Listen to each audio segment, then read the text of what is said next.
Hello everyone, my name is Christopher Bellini. I am a fleet commander for Brave Newbies, an alliance in the EVE Online universe. Today's video is going to show you what an arranged fight might look like in the EVE Online universe. I'm going to be talking about my thought process and decision making in this fight.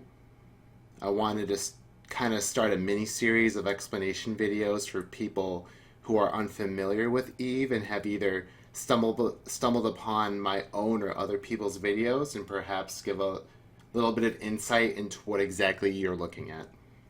Today's fight was an arranged fight between Brave Newbies and Pandemic Horde. I am the fleet commander, or FC, for this fight, and I was coordinating this attack and the overall strategy. So there's a lot of stuff on the screen, to put it bluntly. There's a lot of windows and there's a lot of brackets. But at the center of the screen is my own ship. I am flying in a cruiser, which is like a mid-weight sub-capital ship in EVE Online. If you're familiar with your EVE Online subcapitals, from lightest to heaviest, it goes frigate, destroyer, cruiser, battlecruiser, and battleship, with a frigate being the smallest ship in EVE, and a battleship being the biggest as far as subcapitals are concerned. On the right side of the screen, you can see a window called the Overview. The Overview shows all the enemy ships. It does not include my own fleet. My own fleet is being represented by the purple triangles that you can see on the screen. Those are pilots in my fleet. The enemy fleet is represented by the gray and orange brackets on the screen, and they are also being represented by the gray and orange bars in the overview. Everything that I can see within about 1,000 kilometers that's hostile to me is going to show up on the overview. So it's a great way to see what I'm up against without having to directly look at it. For simplicity's sake, there is no difference between the orange and the gray for this fight. They're all hostile to me. I am flying in a Caracal, which is the name of the Caldari cruiser that I and the rest of my fleet are flying. Caracals use missiles for damage and shields for defense. Our missiles can hit out to about 50 kilometers. So again, for simplicity's sake, we can hit out to about 50 kilometers, so that's going to be the engage range I'm going to want to try to establish when I'm fighting against the enemy fleet. We are fighting against cormorants, which are Caldari destroyers. Destroyers are faster than Caracals, and they hit fairly hard, but they have a much smaller shield, and they die easily to cruiser-sized fire. We are also using 2 logistics cruisers in this fleet, known as scythes, and scythes heal your ships. Scythes repair your shield so you can last longer in a fight. And you're never really going to see the scythes in this video, but they're there, and there are 2 of them in the fleet. So it's about 15 of us, which are Caracals, cruisers that use missiles, and 2 scythes that help repair our shields when we take damage. Pandemic Horde has also brought logistics.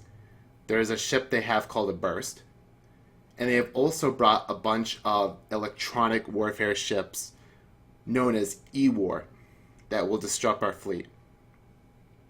E-War ships prevent you from doing a bunch of different things. Some E-War ships prevent you from locking, some E-War ships reduce your locking range, and some E-War ships can even prevent you from warping off. So in general, good fleet commander tactic would be to kill the E-War, kill the logistics, and kill the DPS. With the train of thought being, if I'm having trouble targeting enemy ships, and I can't even kill the other enemy ships because these certain ships are jamming my ships, then the E-War needs to die first. Once the E-War is gone, then I should kill the enemy logistics ships, because those ships are helping the other ships stay alive. And what's the point of attacking the DPS if I can't even kill it because it's getting repaired? Once the logi are dead, or the logistics are dead, we can kill the DPS, which are the ships that are actually attacking our ships. Logistics ships and electronic warfare ships are very strong in this game, which is why they have to be dealt with first. So at the beginning of the video, you're going to see right off the bat, I am dampened by the E-War ships known as the Molluses that you can see on the overview. There are 2 Molluses that you can see on the overview. One of the Molluses is dampening me, and because I'm being dampened, I can't actually shoot at the enemy ships along with the rest of my fleet. But since I'm the fleet commander, I still have to coordinate the offense. So I'm going to start off by telling my fleet to attack a ship known as the Blackbird. Now, a Blackbird is kind of like a specialized cruiser in that it specializes in E-War. It's a cruiser that specializes in E-War, and it is a very strong ship. It has to be dealt with first because it's actually jamming out a lot of my ships. And again, if you're getting jammed out and you can't shoot anything, then you're nothing. You're not doing anything for the fleet, which is why this guy needs to be dealt with before anything else. So I tell my fleet to shoot at the Blackbird. Up, shoot this. Shoot the Blackbird, shoot the Blackbird. Blackbird is primary, Blackbird is primary. Shoot the Blackbird. Blackbird is primary. Broadcaster taking damage, broadcaster taking damage.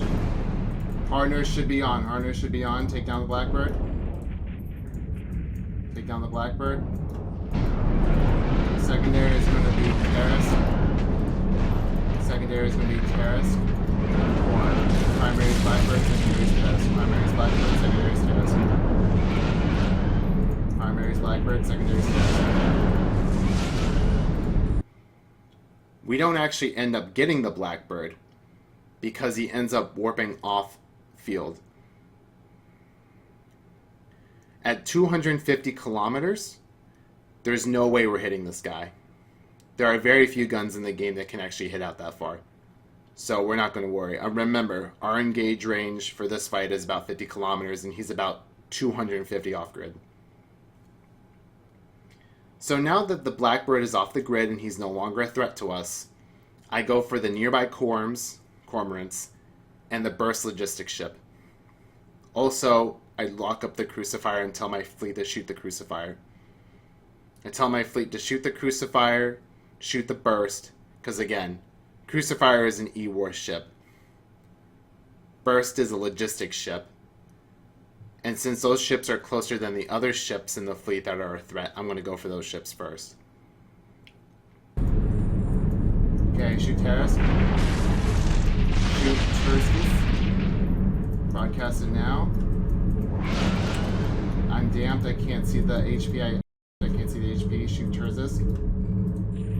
Broadcast it now.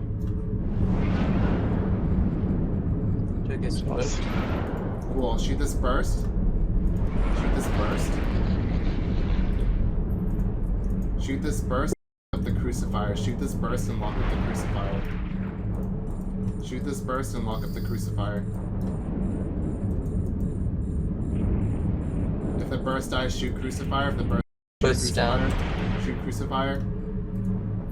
Lock up this Corm. Lock up this Corm. Shoot this. Shoot course. Cool. Shoot this Corm. Shoot this Corm. That's one side. That's fine. Cool. Shoot this other Corm. Keep shooting these Corms. Thanks, Corms. Shoot these Corms. Shoot these Corms. Nicholas is primary. You have Titus. Titus. Shoot Titus.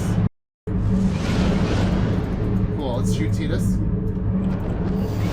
Shoot Titus. Shoot the smallest. Shoot the smallest. Shoot the smallest. Shoot the smallest. Shoot this other Corm. Shoot the smallest. Shoot this Corm. Shoot Shadow. Shoot the Saber. Shoot the Saber. So at this point in the fight, there's a Saber on grid. A saber is a destroyer that specializes in interdiction. For simplicity's sake, the big bubble that you see on my screen that our fleet is stuck in is an interdiction bubble. It's essentially a different form of E-War in that it prevents your fleet from warping. Your warp engines do not work inside of a interdiction bubble. So immediately I tell my fleet to activate their prop mods and to get out of the bubble. A prop mod is a propulsion module. On our ship, it's going to be the micro warp drive. So a micro warp drive increases your speed at the cost of signature radius, which is a different discussion for a different day. But in essence, when you have your micro warp drive on, it uses up a lot of your ship's energy, and it also makes you an easier target. So you really don't want to be using it unless you absolutely have to. We're going to eventually take care of the saber by shooting it. I tell my fleet to shoot the saber, and the saber eventually has to warp off. So the saber leaves us alone. There's no more bubbles. My fleet can warp off freely, but I'm not about to leave just yet. This is still a good fight, and we're still winning. Ignore shadow, shoot saber. Shadow, shoot saber. Prop mods on. Shoot the saber. Prop mods on. Cap booster on. Okay, ignore, shoot quorum. Yeah. Okay, prop mods off, get out of the bubble. Cool, shoot this quorum. Yeah, use your cap booster, guys. Cool, shoot this confessor. He's fast. Shoot Judas. Shoot Judas.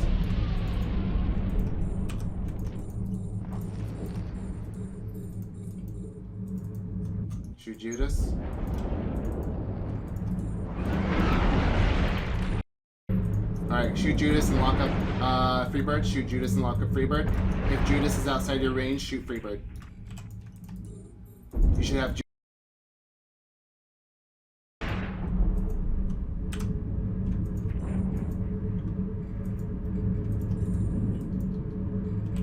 Freebird. Who shoot the saber?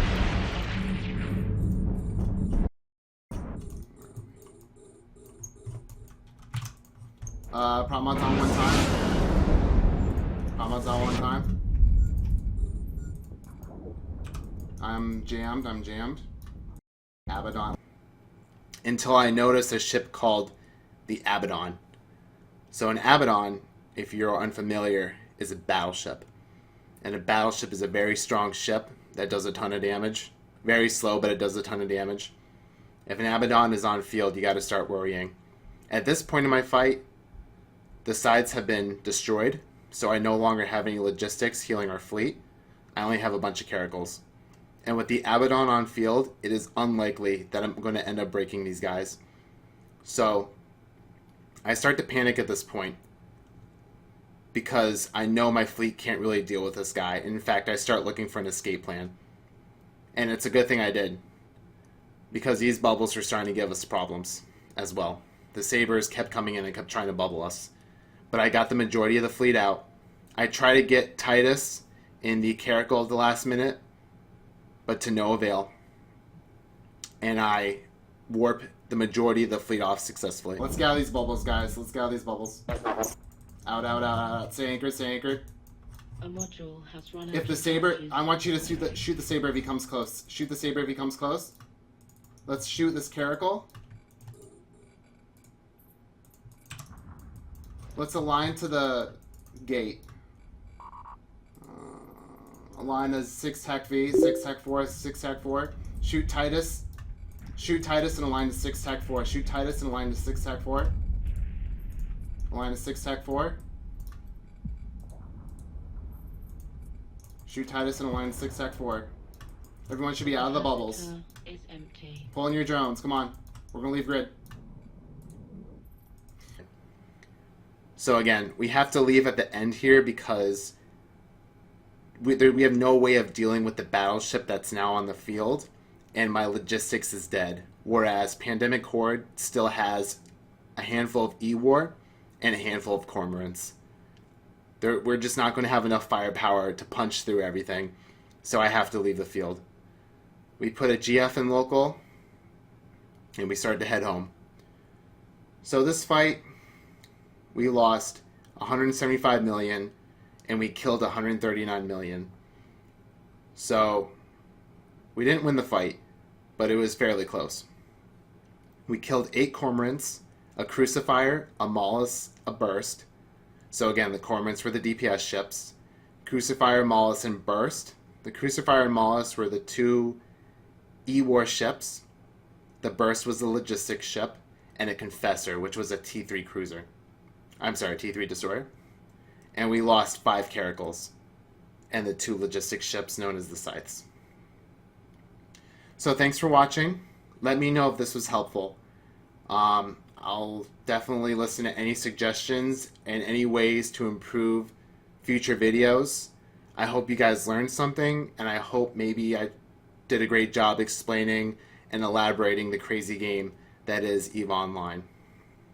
Hope you enjoyed. It's been your boy, 7-0.